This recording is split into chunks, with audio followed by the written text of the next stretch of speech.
The cost of regular household items has considerably increased over the past year as supermarket costs grow with inflation.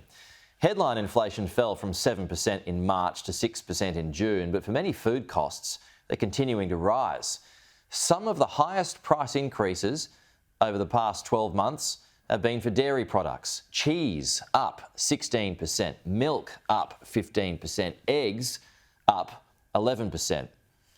Well, joining us live now, Hillgrove Dairy owner and supplier of bigger cheese, Phil Ryan. Phil, good to see you. Thanks for your time this morning. So I was interested in seeing that. Of all the spending markers that I saw yesterday, there's gas that's up 26%, travel up 22%. Then we find cheese, milk, all ahead of insurance premiums and electricity, which I found quite surprising. But on dairy, why is that so high? That probably isn't my experience. Actually, my electricity's gone up a lot more. And I think what we're seeing is the importance of dairy products in customers' grocery baskets. But I think there's a lot of factors at play, and dairy farmers are actually under an awful lot of pressure with the costs that are coming in as increases to our businesses. We actually haven't received increases at the farm gate that reflect any retail price increases. So I'd be very keen to see those passed on to farmers at the farm gate. What are those increases? So the next in line, the next in the chain needs to be providing you with more money. Is that what you're getting at? Absolutely. Dairy farmers are probably more exposed than most consumers to rising fuel, electricity, interest rates, land rates. All of these things have gone up substantially more than any farm gate milk price increase, and indeed most dairy farmers in the country have received a small price cut rather than an increase. Is that from? Are we talking Woolies, Coles here? Woolworths, Coles, Bega, Lactalis, which is your sort of Paul's brand. There's pressure on all aspects of the industry. So they're actually paying you less, just to back up there, Phil.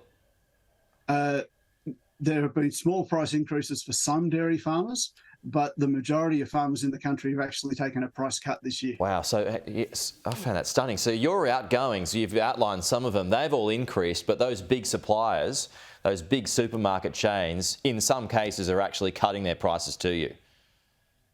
Yes, sadly, that's the case. Holy dooly. So how long do you expect these prices to remain high for when it comes to dairy? I'd be hoping, certainly at the farm gate, that they remain high indefinitely, because that's the state of our prices coming in. And I would suggest that the competition for milk in this country is going to continue to provide a lot of competition for milk supply. So I think that's probably going to continue. But if we look at what consumers consume, the average Australian's only drinking 100 litres of milk a year. And eating 13 kilos of cheese. So those sort of price increases are reasonably modest for most households. Okay. Probably talking in the region of $20 a year or something of that nature, right, which really isn't a massive increase despite what a percentage may look like. Would those prices eventually come down, or will they stay where they are? I would suggest they're probably not likely to come down. What we're seeing is dairy farmers continuing to be under pressure and in some cases leave the industry. And part of that is the margin pressure that we're under. So I would suggest that there is no room for reducing dairy prices.